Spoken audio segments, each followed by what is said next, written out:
Hello ವೀಕ್ಷಕರೇ, welcome to ವಿದು ರಂಗ್ ರುಚಿ creations. ಇವತ್ತಿನ ರೆಸಿಪಿ ಜೋಳದ ರೊಟ್ಟಿ. ಇದು ಉತ್ತರ ಕರ್ನಾಟಕದ ಸ್ಪೆಷಲ್ ರೆಸಿಪಿ. ಹಾಗಿದ್ರೆ ಬನ್ನಿ ಜೋಳದ ರೊಟ್ಟಿ ಹೇಗೆ ಮಾಡೋದು ಅಂತ ನೋಡೋಣ. ರೊಟ್ಟಿ ಮಾಡೋದಕ್ಕೆ ನಾವು ಇಲ್ಲಿ 1 ಬೌಲ್ ಆಗಷ್ಟು ಜೋಳದ ಹಿಟ್ಟು ತಗೊಂಡಿದ್ದೀನಿ. ಇದರಲ್ಲಿ ಒಂದು 10 ರೊಟ್ಟಿ ಆಗಷ್ಟಿದೆ. ಹಾಗೆ ಮಧ್ಯದಲ್ಲಿ ಸ್ವಲ್ಪ ಜಾಗ ಮಾಡ್ಕೊಳ್ಳಿ ಬಿಸಿನೀರು ಹಾಕ್ಕೊಳ್ಳೋದಕ್ಕೆ. ಸೊ ನಾವು ನೀರನ್ನು ಚೆನ್ನಾಗಿ ಕುದಿಸ್ಕೊಳ್ಬೇಕಾಗತ್ತೆ. ಇದು ತುಂಬ ಸುಡ ಬಿಸಿ ನೀರು ಇರಬೇಕು, ಚೆನ್ನಾಗಿ ಕುದಿಸ್ಕೊಳ್ಳಿ. ಈ ಕುದ್ದಿರೋ ನೀರನ್ನು ನಾವು ಈಗ ಜೋಳದ ಹಿಟ್ಟಿಗೆ ಹಾಕ್ಕೊಳ್ಳೋಣ. ಈಗ ಇದನ್ನು ನಾವು ಕಲಿಸ್ಕೊಳ್ಬೇಕಾಗತ್ತೆ. ನೀರು ಬಿಸಿ ಇರೋದ್ರಿಂದ ಕೈಯಲ್ಲಿ ಕಲಿಸ್ಕೊಳಕ್ಕಾಗೋದಿಲ್ಲ. 1 ಸ್ಪೂನ್ ತಗೊಂಡು ಚೆನ್ನಾಗಿ ಮಿಕ್ಸ್ ಮಾಡ್ಕೊಳ್ತಾ ಇರಿ. ಸ್ವಲ್ಪ ಚೆನ್ನಾಗಿ ಮಿಕ್ಸ್ ಮಾಡ್ಕೊಳ್ಳಿ. ಇದು ಜಿಗಿಟು ರೆಡಿ ಆಗುತ್ತೆ. ನೋಡ್ತಿರ್ಬೋದು ಯಾವ ರೀತಿ ನಾವು ಕಲಿಸ್ಕೊತಿದ್ದೀನಿ ಅಂತ. ಎಲ್ಲ ಹಿಟ್ಟಿಗೂ ಚೆನ್ನಾಗಿ ಬಿಸಿನೀರಿಂದ ಕಲಿಸ್ಕೊಳ್ಳಿ. ನೀವು 2ರಿಂದ 3 ಬಾರಿ ಟ್ರೈ ಮಾಡಿ ನೋಡಿ, ಆವಾಗ ಸುಲಭವಾಗಿ ನಿಮಗೆ ಬರುತ್ತೆ ರೊಟ್ಟಿ ಮಾಡೋದಕ್ಕೆ. ಒಂದೇ ಸಾರಿ ಮಾಡೋಕ್ಕೆ ಹೋದರೆ ಅದು ಬರೋದಿಲ್ಲ. ಒಂದು 2-3 ಸಾರಿ ಟ್ರೈ ಮಾಡಿ ನಿಮಗೆ ಬರುತ್ತೆ. ಆ್ಯಕ್ಚುಲಿ ಇದನ್ನು ತುಂಬ ಸುಲಭವಾಗಿ ಈಸಿಯಾಗಿ ಮಾಡ್ಕೊಳ್ಬೋದು. ಈಗ ಎಲ್ಲ ಹಿಟ್ಟಿಗೆ ನೀವು ಕಲಿಸ್ಕೊಂಡ್ಮೇಲೆ ಇದನ್ನು ಚೆನ್ನಾಗಿ ನಾವು ನಾದ್ಕೊಳ್ಬೇಕಾಗತ್ತೆ. ಸ್ವಲ್ಪ ಬಿಸಿ ಇರಬೇಕಾದ್ರೆ ನಾದ್ಕೊಳ್ಳಿ, ತುಂಬ ತಣ್ಣಗಾಕ್ಬಿಟ್ರೆ ಅದು ಬರೋದಿಲ್ಲ. ಇದಕ್ಕೆ ನಾವು ಸ್ವಲ್ಪ ತಣ್ಣೀರನ್ನು ಸೇರಿಸ್ಕೊಳ್ತಾ ಚೆನ್ನಾಗಿ ನಾದ್ಕೊಳ್ಬೇಕು. ನೋಡಿ, ಈಗ ರೊಟ್ಟಿ ತಟ್ಕೊಳ್ಳೋದಕ್ಕೆ ಹಿಟ್ಟು ರೆಡಿಯಾಗಿದೆ.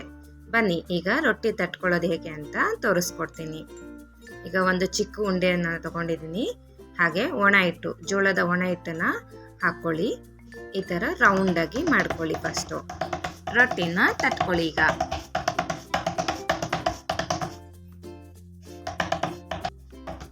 ಹಾಗೆ ಇನ್ನೊಂದು ಕೈಯಿಂದ ನಾವು ಪ್ರೆಸ್ ಮಾಡಬೇಕು ರೌಂಡಾಗಿ ಬರೋದಕ್ಕೆ.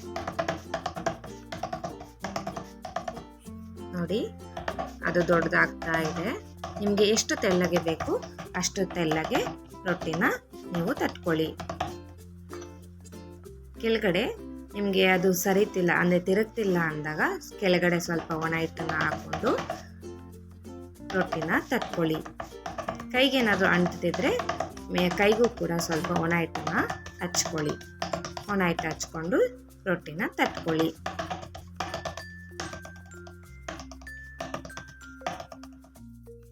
ನೋಡಿ, ಈಗ ರೊಟ್ಟಿ ರೆಡಿ ಆಗಿದೆ. ಇದನ್ನು ನಾವು ಇವಾಗ ಬೇಯಿಸ್ಕೊಳ್ಳೋಣ. ಇದಕ್ಕೆ ನಾವು ಮೊದಲಿಗೆ ಒಲೆನ ಅಂಟಿಸ್ಕೊಳ್ತಿದ್ದೀವಿ.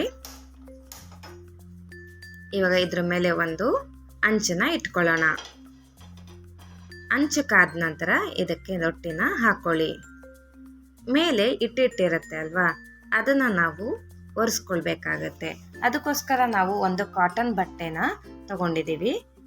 ಬಟ್ಟೆನ ನೀರಲ್ಲಿ ಅದ್ದಿ ಮೇಲೆ ಎಲ್ಲ ಚೆನ್ನಾಗಿ ಒರೆಸ್ಕೊಳ್ಳಿ. ಅದು ಬೆಳ್ಳಗೆ ಕಾಣಿಸ್ಬಾರ್ದು, ಆ ಥರ ನೀಟಾಗಿ ಒರೆಸ್ಕೊಳ್ಳಿ. ಈಗ ಒಂದು ಕಡೆ ಬೆಂದ ಮೇಲೆ ಇದನ್ನು ನಾವು ಇನ್ನೊಂದು ಕಡೆ ಬೇಯಿಸ್ಕೊಳ್ಳೋಣ. ಇವಾಗ ತಿರುವಾಕಿದ್ದೀನಿ. ಈಗ 2 ಕಡೆ ಚೆನ್ನಾಗಿ ರೊಟ್ಟಿನ ಬೇಯಿಸ್ಕೊಳ್ಳಿ. ನೋಡ್ತಿರ್ಬೋದು ರೊಟ್ಟಿ ರೆಡಿ ಆಗ್ತಿದೆ. 2 ಕಡೆ ಚೆನ್ನಾಗಿ ಬೇಯಿಸ್ಕೊಳ್ಳಿ ರೊಟ್ಟಿನ. ರೊಟ್ಟಿ ಎಲ್ರಿಗೂ ತಿನ್ನೋಕ್ಕೆ ಇಷ್ಟಪಡ್ತಾರೆ, ಬಟ್ ಮಾಡೋದಕ್ಕೆ ಸ್ವಲ್ಪ ಕಷ್ಟ ಅನಿಸುತ್ತೆ. ಆದರೆ ಈಸಿಯಾಗಿ ಸುಲಭವಾಗಿ ಮಾಡ್ಕೊಳ್ಬೋದು. ನೀವು ಒಂದು 2-3 ಸಲ ಟ್ರೈ ಮಾಡಿದ್ರೆ ಈಸಿಯಾಗಿ ಬಂದ್ಬಿಡತ್ತೆ. ನೋಡಿ, ಇವಾಗ ನಾನು ಇನ್ನೊಂದು ಮಾಡ್ಕೊಳ್ತಿದ್ದೀನಿ.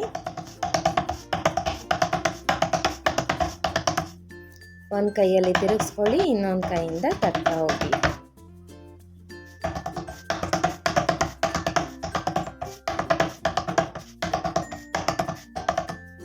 ನಿಮಗೆ ಅದು ಸರಿತಿಲ್ಲ ಅಂದಾಗ ಕೆಳಗಡೆ ಒಣ ಹಿಟ್ಟು ಹಾಕ್ಕೊಂಡು ತಟ್ಕೊಳ್ಳಿ.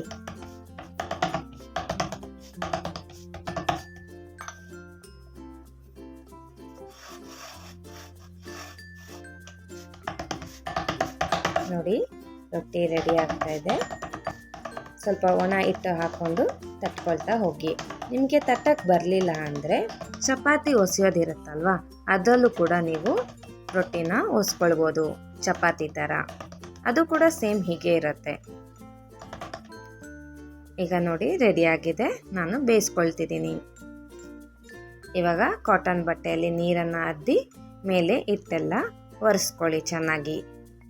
ಜೋಳದ ರೊಟ್ಟಿಗೆ ಬದನೆಕಾಯಿ ಎಣ್ಗಾಯಿ, ಜವಳಿಕಾಯಿ ಅಥವಾ ಗೋರಿಕಾಯಿ ಅಂತಾರೆ, ಆ ಪಲ್ಯ ತುಂಬ ಚೆನ್ನಾಗಿರತ್ತೆ. ಬದನೆಕಾಯಿ ಎಣ್ಗಾಯಿ ರೆಸಿಪಿನ ನಾವು ಹೇಗೆ ಮಾಡೋದು ಅಂತ ಡಿಸ್ಕ್ರಿಪ್ಷನಲ್ಲಿ ಲಿಂಕ್ ಹಾಕಿದ್ದೀನಿ, ನೋಡಿ. ಹಾಗೆ ಮುಂಬರುವ ವಿಡಿಯೋದಲ್ಲಿ ಜವಳಿಕಾಯಿ ಪಲ್ಯ ಹೇಗೆ ಮಾಡೋದು ಅಂತ ತೋರಿಸ್ಕೊಡ್ತೀನಿ. ಈಗ ನೋಡಿ ರೊಟ್ಟಿ ರೆಡಿಯಾಗಿದೆ. ನೋಡ್ತಿರ್ಬೋದು, ನಾನು ಎಲ್ಲ ರೊಟ್ಟಿಗಳನ್ನ ಮಾಡ್ಕೊಂಡಿದ್ದೀನಿ.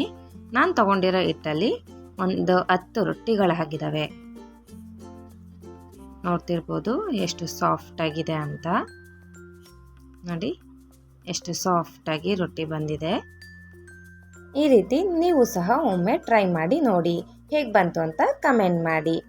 ನಿಮ್ಮೆಲ್ರಿಗೂ ಈ ರೆಸಿಪಿ ಇಷ್ಟ ಆಗಿದೆ ಅಂತ ಅಂದ್ಕೊಂಡಿದ್ದೀನಿ. ಇಷ್ಟ ಆಗಿದ್ರೆ please like, share and subscribe. ಇದೇ ಥರ ಈಸಿ ರೆಸಿಪೀಸ್ಗೋಸ್ಕರ ನಮ್ಮ ಚಾನಲ್ನ ಫಾಲೋ ಮಾಡಿ. Thank you.